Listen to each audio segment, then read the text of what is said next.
Hello, we're going to read first two chapters of this book that was written in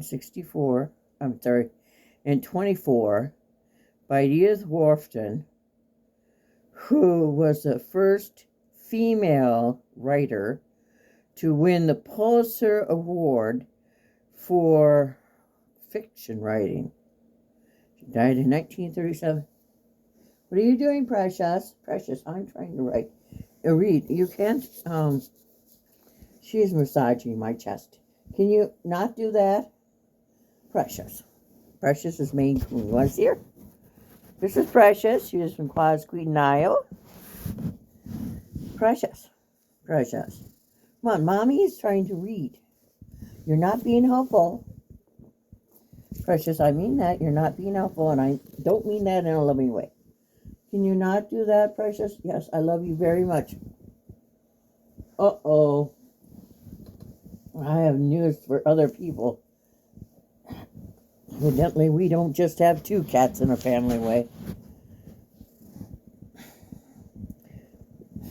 Baby, honey, you can lay right there. Can you lay there? No, honey, I'll talk to you later, okay? You're going to be living in the maternity ward, too, in just a little while, won't you? We have one young buck who gets fixed the end of the month, and he has been overly indulgent in his, what he supposes are his duties. No, hon, I can't see over you. I really can't. I mean this, okay? I mean it. I really can't see over you, okay? Okay? Okay? Okay.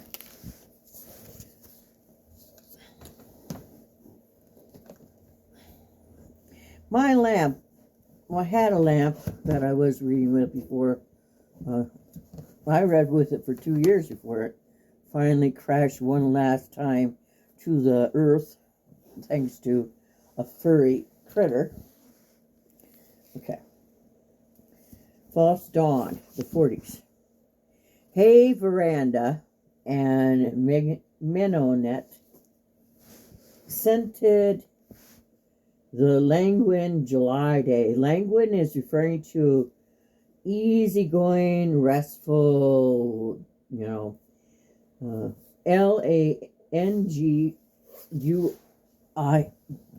Please, over there. Yes, you're very nice. Let's see, language day. Large strawberries crimsoning through sprigs of mint. I mean, it's like little tiny frocks of mint here and there. Floated, no.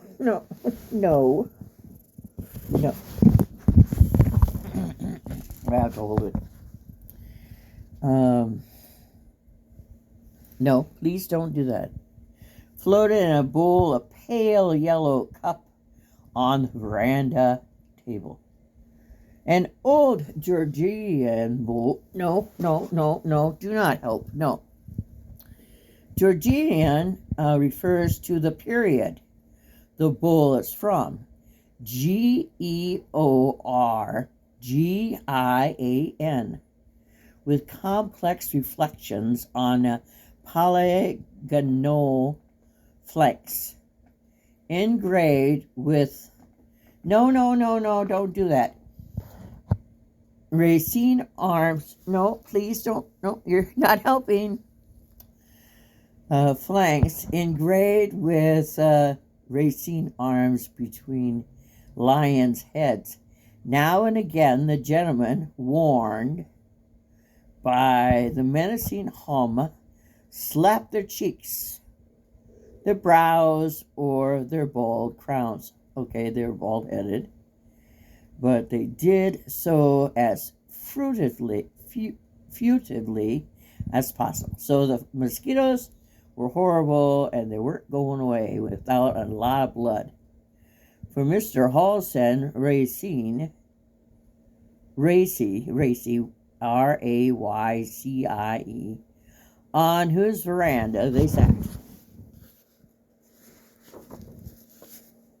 would not admit that there were mosquitoes at High Point. Strawberries came from Mr. Racy's kitchen garden. The Georgian bowl came from his great-grandmother, father of the signer. The veranda was that of his country house, which stood on a height above the Sound, at a convenient driving distance from his townhouse in the Canal Street.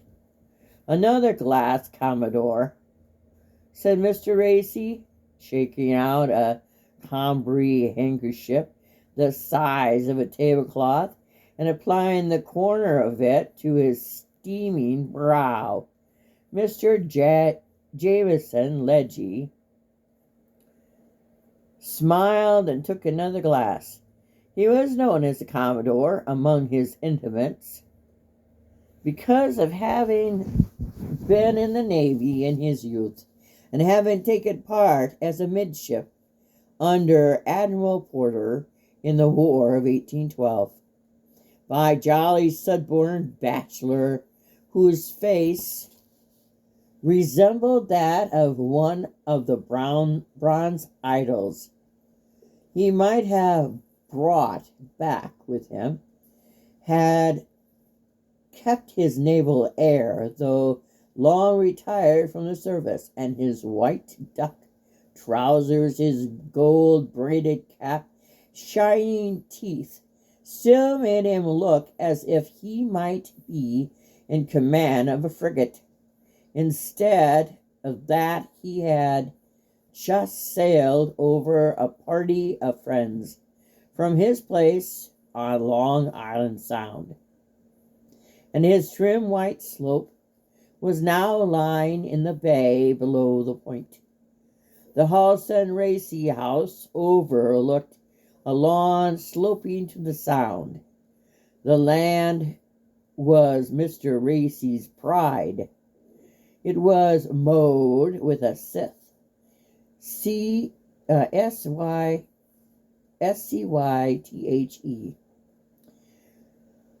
I think that's like a flat blade. It's like a lawnmower, only bigger. And it would have been towed by horses once a fortnight and rolled in the spring by an old white horse specially shod for the purpose. Below the veranda, a tuft was broken by 3 round beds of rose geranium, heliotrope, HELIOTHOPE, and Bengal roses, which Mrs. Racy tended in gauntlet gloves. They would have come up to her elbow, right here, you know. They were like, you would see a knight wearing when they were jousting, long gloves.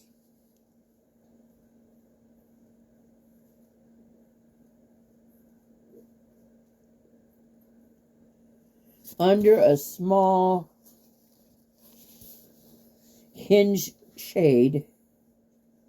sunshade that folded back on its carved ivory handles, the house remodeled and enlarged by Mr. Racy on his marriage, had played a part in the Revolutionary War as the settlers' cottage where Benedict Arnold had had his headquarters. A contemporary print of it hung in Mr. Racy's study, but no one could have detected the humble outline of the old house in the majestic stone-colored dwelling built of tongue and grooved boards with an angled tower, tall, narrow windows, and a veranda on the chamfered posts that figured so confidently as a Tuscan villa in Downing's landscape gardening in America. There was a same difference between the rude lithogram and the earlier house, fine steel engraving of its successor with a specimen. Weeping beech on the lawn, as between the building themselves. Mr. Racy had reason to think well of his architect. He thought well of most things related to himself by ties of blood or interest. No one had ever been quite sure that he made Mrs. Racy happy, but he was known to have the highest opinion of her. So it was with his daughters, Sarah Ann and Mary Adeline. Fresher replicas of the lymphatic Mrs. Racy. No one would have sworn that they were quite at ease with their genial parent. Yet everyone knew how loud he was in their praises. But the most remarkable object within the range of Mr. Racy's self-approval was his son Louis. And yet, as Jameson Ledgy, who had given to speaking his mind, had once observed, you wouldn't have supposed young Louis was exactly the kind of craft Hodgson would have turned out if he'd had the designing of his son and heir. Mr. Racy was a monumental man.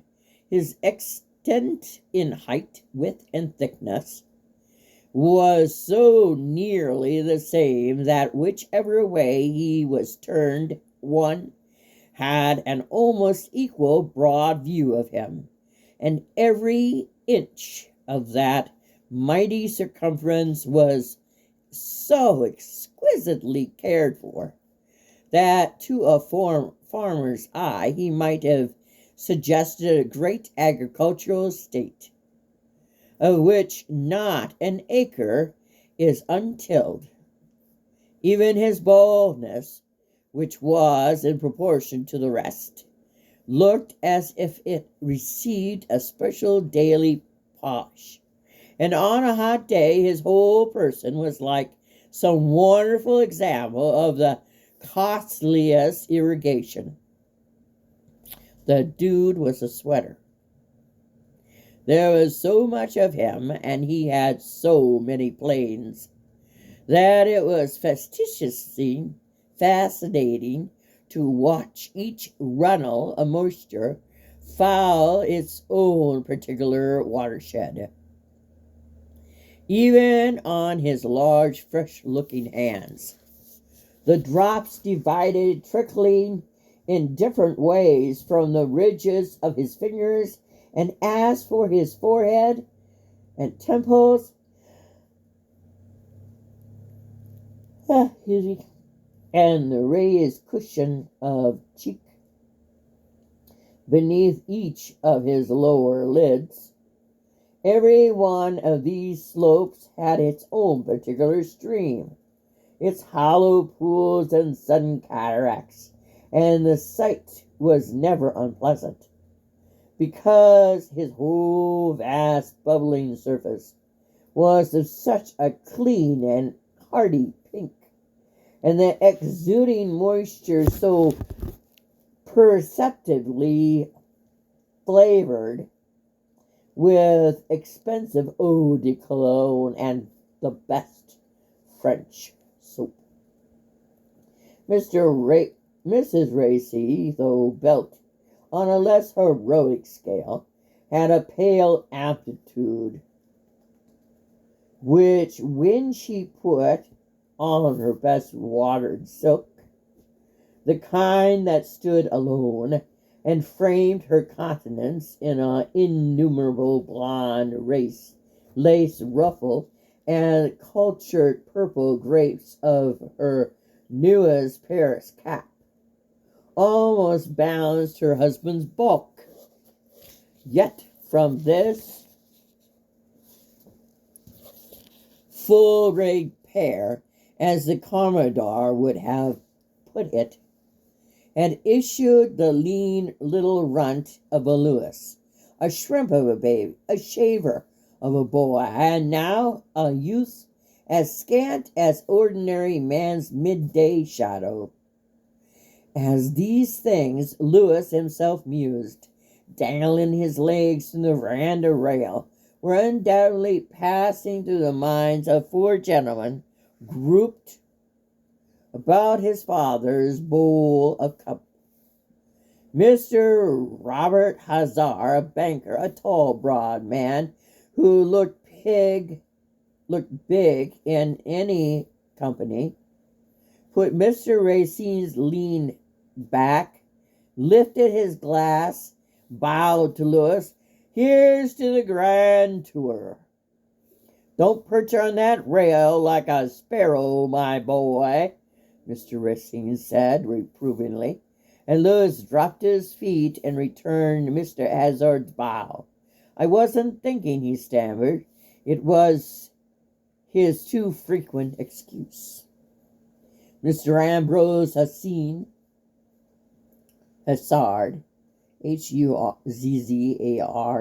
the banker's younger brother, Mr. Legge, and Mr. Donaldson Kent all raised their glasses and cheerfully echoed, "The grand tour." Lewis bowed again and put his lips to the glass, so he had forgotten. In reality, he had eyes only for Mr. Donaldson Kent, his father's cousin, a silent man with a lean, hawk-like profile, who looked like a retired revolutionary hero and lived in daily fear of the most trifling risk of responsibility. To his prudent and circumspect citizen had come some years earlier the unexpected and altogether inexcusable demand that he should look after the daughter of his only brother, Julius Kent. Julius had died in Italy. Well, that was his own business, if it chose to live there, but to let his wife die before him, and to leave a minor daughter, a will entrusting her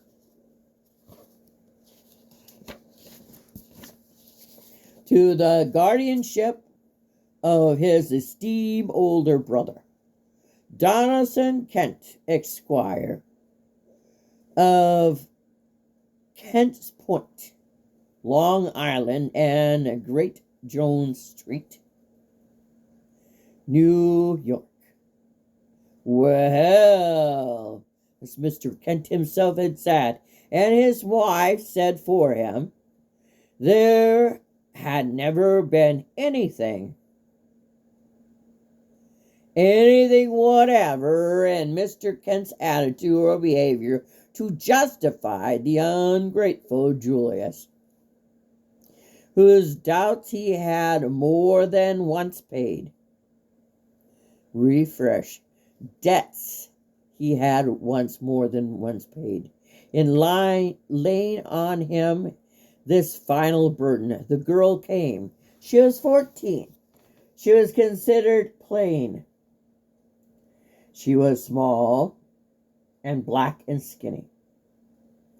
Her name was Beatrice, which was bad enough and made worse by the fact that it had been shortened by ignorant foreigners to Tracy. She was eager, serviceable, and good-tempered, and as Mr. and Mrs. Kent's friends pointed out, her plainness made everything easy. There were 2 Kent boys growing up, Bill and Donald, and if this penniless cousin had been compounded of cream and roses, well, she would have taken more watching and might have rewarded the kindness of her uncle and aunt by some act of wicked ingratitude. In other words, she might have gotten sexually abused by the two cousins. But since she was plain, I don't know. People see with their heart, they don't see with their eyes. I think, anyway. So as the years passed, she gradually became the guardian of her guardians, since it was equally natural to Mr. and Mrs. Kent to throw themselves in helpless reliance on every one whom they did not nervously fear or mistrust. Yes. "He's off on Monday," Mr. Racine said, nodding sharply at Louis, who had set down his glass after a sip. "Empty it, you shirk, you shirk.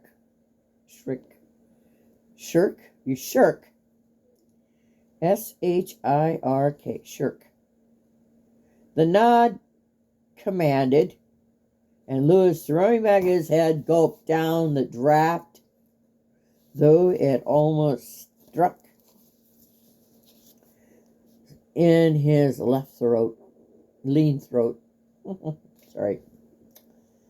He had already had to take 2 glasses, and even this scant conviviality was too much for him, and likely to result in a mood of excited volubility, followed by morose evening and a head the next morning. In my part of Iowa, we'd call that full. He will be full, and he'll be hung. And he wanted to keep his mind clear that day and to think steadily and lucidly of Tracy Kent. Of course, he couldn't marry her yet. He was 21. That very day, and still entirely dependent on his father. He wasn't altogether sorry to be going first on his grand tour. It was what he had always dreamt of, pined for, from the moment when he was an infant, had infant eyes. First been drawn to the prints of European cities in the long upper passage that smelt of matting. And all that Tracy had told him about Italy and confirmed they intensified the longing. Oh, to have been going there with her as his guide, his Beatrice. For she had given him a little Dante of her father's, with a still engraved frontispiece of Beatrice, and her sister Mary Adeline, who had been taught Italian by one of the romantic Milanese exiles, had helped her brother out with the grammar. The thought of going to Italy with Tracy was only a dream, but later, as man and wife, they would return there. By that time, perhaps it was Louis who would be her guide and reveal to her the historic marvels of her birthplace, of which, after all, she knew so little, except in minor domestic ways that were quaint but unimportant. The prospect swelled her suitors' bosoms, reconciled him to the idea of their separation. After all, he secretly felt himself to be still a boy, and it was as a man that he would return.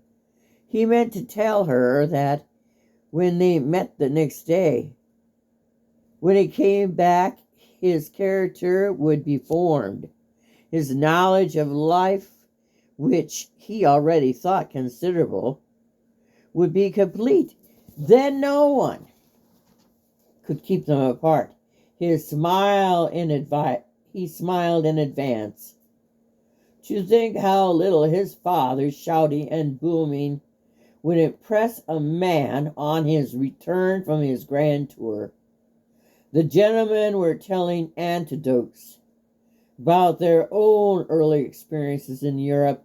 None of them, not even Mr. Racy, had traveled so extensively as he was intended that Louis should.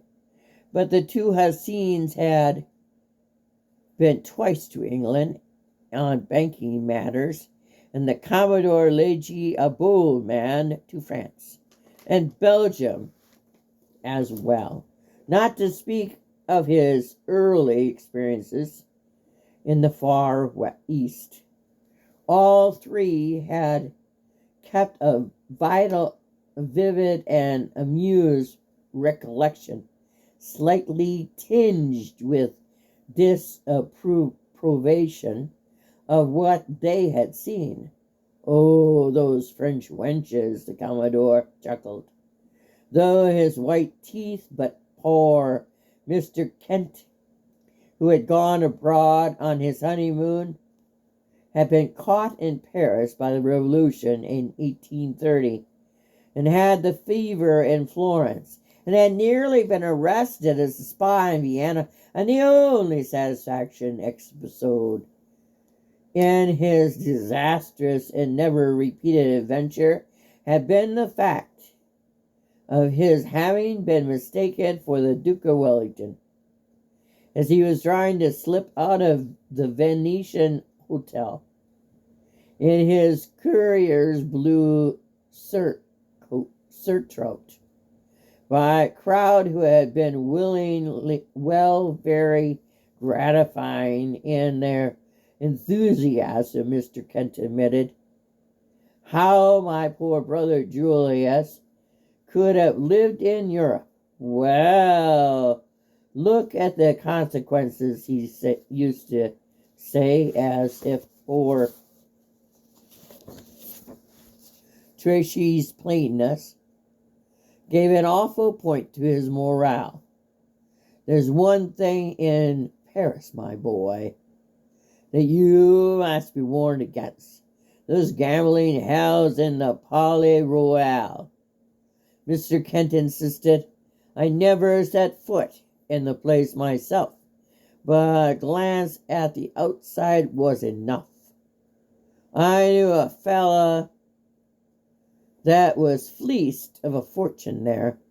Mr. Henry Hassad confirmed, while the Commodore at his 10th glass chuckled with moist eyes. The trollops, oh, the trollops. As for Vienna, said Mr. Kent, even in London, said Mr. Ambrose Hassid, the young man must be on his lookout against gamblers. Every form of swindling is practiced. Hello, Theodore. Theodore's here.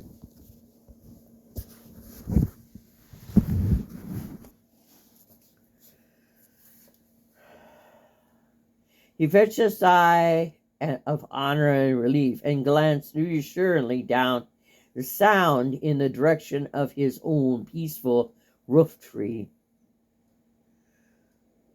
Oh, a duel, laughed the Commodore. A man can fight duels here. I fought a dozen when I was a young fella in New Orleans. The Commodore's mother had been a Southern lady, and after his father's death had spent some time with her parents in Louisiana, so that her son's varied experiences had begun early about women. He smiled commonly, holding out his empty glass to Mr. Racine. The ladies, exclaimed Mr. Kent in a voice of warning. The gentleman rose to his feet. Commodore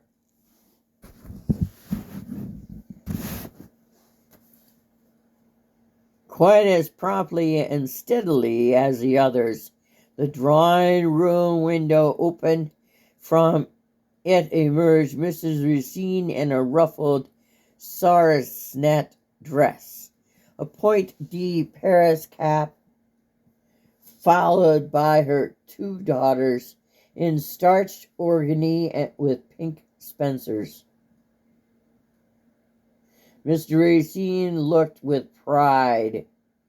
It says with proud approval, but I think he should have looked with pride on his womankind. Gentlemen, said Mrs. Racine in a perfectly even voice, supper is on the table, and if you will do Mr. Racine and myself the favor, ma'am, said Mr. Ambrose Racine, is on your side in so amply inviting us. Mrs. Racine curtsies, and the gentleman bowed, and Mr. Racine said, your arm to Mrs. Racine. Hassad, this little farewell party is a family affair, and the other gentlemen must content themselves. With my two daughters, Sarah Ann, Mary Adele, the Commodore, and Mr. John Hassan advanced ceremoniously toward the two girls. Mr. Kent, being a cousin, closed the procession behind Mr. Racy and Lewis. Oh, that super table! The vision of it used sometimes to rise before Lewis Racine's eyes in outlandish foreign places, for though not a large or fastidious eater, when he was at home he was afterward in lands of chestnut flour and garlic and queer bearded sea things, to suffer many pangs of hunger at the thought of that oblique board. Must be a lot of stuff on it. In the center stood Racine Epergne. It's a E with a slashy thing, and it's got to be French. Pergne. The pure silver, holding aloft a bunch of June roses, surrounded by dangling baskets of sugared almonds, striped peppermints,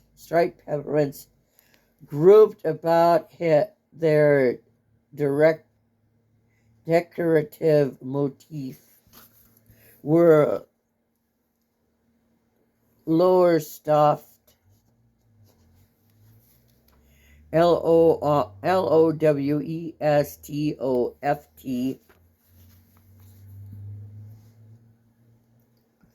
platters heavy with piles of raspberries, strawberries, first Delaware peaches, an outer flanking of heaped up cookies, cruels, strawberry shortcake, piping hot cornbread, deep golden butter, in moist blocks, still bedewed from the muslin swathings of the dairy, led an eye to the Virginia ham in front of Mr. Racine, the twin dishes of scrambled egg on toast, broiled bluefish, over which his wife presided. Lewis could never afterward fit into his intricate pattern. The side dishes, the deviled turkey legs, creamed chicken hash, the sliced cucumbers. Oh, I still have for supper. And tomatoes. The heavy silver jugs of butter-colored cream, the floating island slips, lemon jellies that were somehow interwoven with the soldier elements of the design, but they were all there. either together or successively, and so were the towering piles of waffles, reeling on their foundations, and the slender silver jugs of maple syrup perpetually escorting them. Among the table as Black Diana replenished the supply. They ate, oh, how they ate. The ladies were supposed only to nibble, but the good things on Lewis's plate remained untouched until ever and again an admonishing glance from Mr. Racine or an entreating one from Mary Adele made him insert a languid fork into the heap. And all the while Mr. Racine continued to hold forth, young man, in my opinion, before setting up for himself, must see the world, form his taste, fortify his judgment. He must study most famous movements, examine the organization of foreign societies, habits and customs of those older civilizations whose yoke it has been glory to cast off, though it may see in them much to deploy and to reprove. Some of the gals, though Commodore Legge was heard to interject. They spell it weird. Nope, that's right. Never mind. Much they will make him give things for the privilege of acting, been born and brought up under my own free intuition. Yet I believe he will also, Mr. Racine conceded it with magnanimity, be able to learn such.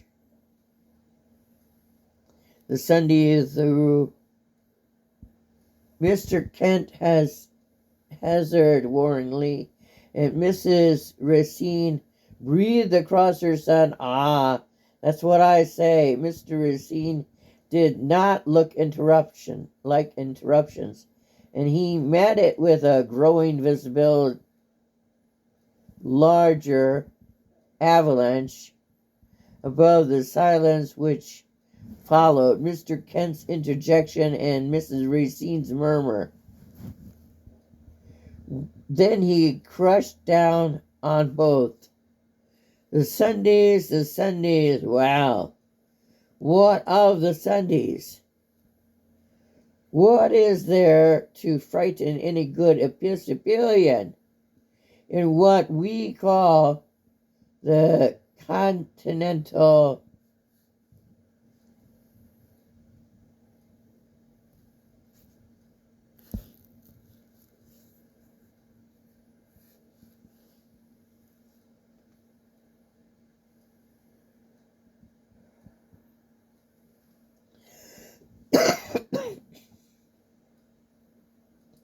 I presume that we're all churchmen here, eh? No pulling Methodists or atheistical Unitarians at my table tonight, that I am aware of. Nor will I afford the ladies of my household by assuming that they have secretly lent an ear to a Baptist ranter in the chapel at the foot of our lane. No, I thought not. Well, then, I say, what's all the flutter about the Baptists? For far be it from me to approve of their heathenistic doctrines. But damn it, there goes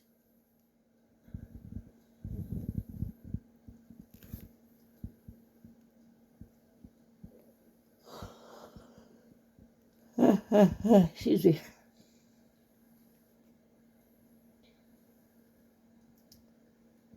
Nor do I offend the ladies of my household by assuming that they have secretly lent an ear to the Baptist renter in the chapel at the foot of the lane. No, I thought not. Well, then, I say, what's all the flutter about the Baptists? Far be it from me to approve of their heathenistic doctrines. But, damn it, they go to church, don't they? And they have real service, as we do, don't they? And real clergy. And not a lot of nondescript dressed like laymen, damned badly at that. We chat familiarly with Almighty in their own vulgar lingo. No. Sir, he swung about on the shrieking Kent. It's not the church I'm afraid of in foreign countries. It's the sewer, sir. Mrs. Racine had grown very pale. Lewis knew that she, too, was deeply perturbed about sewers. In the night air, she scarcely audibly sighed. But Mr. Racine had taken up his main theme again. My opinion, if the young man travels at all, he must travel as extensively as his means permit. Must see as much of the world as he can. Those are my son's sailing orders, Commodore, and here's to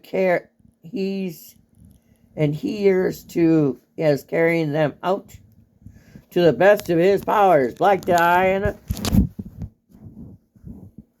removed the Virginia ham, or rather such of his bony structure as remained. You just sneeze on my book, mister? I hope not. Alone remained on the dish. Had managed to make room for a bowl of punch, from which Mr. Racine poured deep ladlefuls of perfumed fire into the glasses ranged before him on a silver tray. Gentlemen rose and the ladies smiled and wept, and Lewis's health and his success on the grand tour were toasted with an eloquence that caused Mrs. Racine, with a hasty nod to her daughters and a covering rustle of starched flounces, to shepherd through them softly from the room. After all, Lewis heard her murmur to them on the threshold, "Your father's using such language shows that he's in the best of humor with dear Lewis." Okay, we'll be back to chapter 2.